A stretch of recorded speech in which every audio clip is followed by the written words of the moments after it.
सद्गुरुनाथ महाराज की जय. महायोगी स्वामी उमानंद सरस्वती की जय. श्री गुरुगीता हा गुरुभक्ती योगाचा मंत्रराज आहे. कलियुगात संसार सागर तरुण जाण्यासाठी हा महामंत्र गुरुदेवांनी स्वाध्याय म्हणून दिला आहे. श्री गुरुगीतेतील संस्कृत श्लोकांचा अर्थ महायोगी स्वामी उमानंद सरस्वती यांच्या श्री गुरुगीता अर्थेश्वरी या विवेचनाच्या आधारे आपण जाणून घेत आहोत. आजचा श्लोक आहे 52. गुरुभक्ती योग पूर्ण योग होय.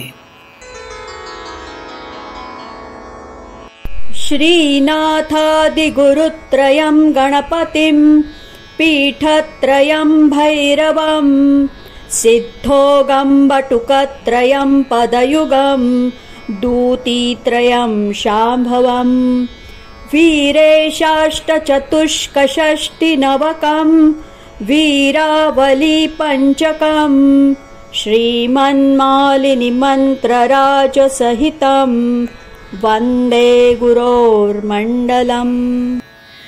श्री गुरुदेव, परमगुरुदेव व परात्पर गुरुदेव स्वरूप श्रीनाथादी 3 गुरुदेवांना, जगाला कारणीभूत असलेल्या गणपतीला व उडियान जालंधर व मूलाधारपीठ या 3 आधारमंचकांना, आत्मस्वरूप भैरवाला, सिद्धांच्या समुदायाला, वामन, सनतकुमार व शुकदेव या 3 बटूंना, पूर्णपद व सिद्धपद या 2 पदांना, शिवदूती चामुंडा व काली या 3 दूती म्हणजे सेविकांना, शांभवी दीक्षा देणाऱ्या शंभू स्वरूप असलेल्या जाती, लज्जा, कुळ, अभिमान, देहा, अहंकार आदी व्याधी, ज्ञानमय पापपुण्यादी 8 विकार पाशांनी बद्ध जीवाला, विरेश स्वरूप असलेल्या 64 प्रकारच्या मंत्रांना रचणाऱ्या नवमातृका स्वरूप ब्रह्मा, विष्णू, महेश, शिव व परम शिवस्वरूप 5 वीरांच्या रांगेला, सर्व मलांची शुद्धी करून सर्व जीवांना स्वयंप्रकाश बनविणाऱ्या श्री मालिनी स्वरूप गुरु अशा 2 अक्षरांनी युक्त श्री गुरुस्वरूपी मंत्रराजाला, जो माझा अंतरात्मा आहे, तत्वपदाचा जो लक्ष साध्य आहे, ज्याने कुंडलिनी शांभवी दीक्षाद्वारा आपल्या शरणागत साधकांच्या अंतरी प्रवेश केलेला आहे, अशा श्री गुरुदेवांच्या मंडलाला मी नमस्कार करतो. मागील श्लोकात ज्ञानीजनांच्या नमनाची रीत सांगितली. हा श्लोक ज्ञानीजनांना गुरुविषयी कोणते ज्ञान असते ते सांगतो. गुरु म्हणजे सामान्य व्यक्ती नसून असामान्य अलौकिक शक्ती कशी असते ते व गुरुची महानता दर्शवणारा हा श्लोक आहे. गुरुशिष्य ही परंपरा असते.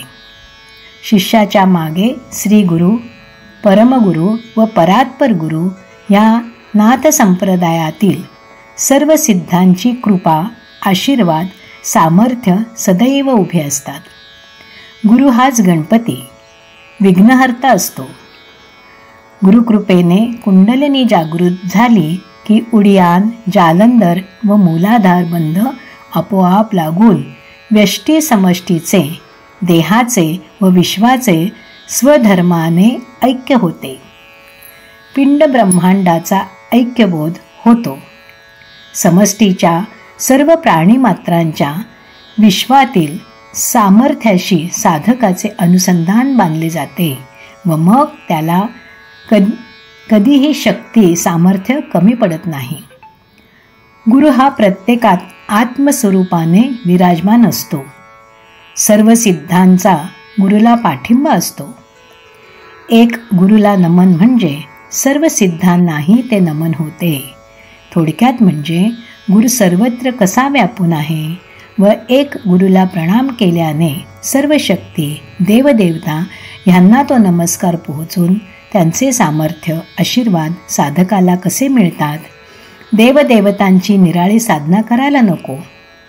गुरुमध्ये सर्व काही सामावलेले आहे.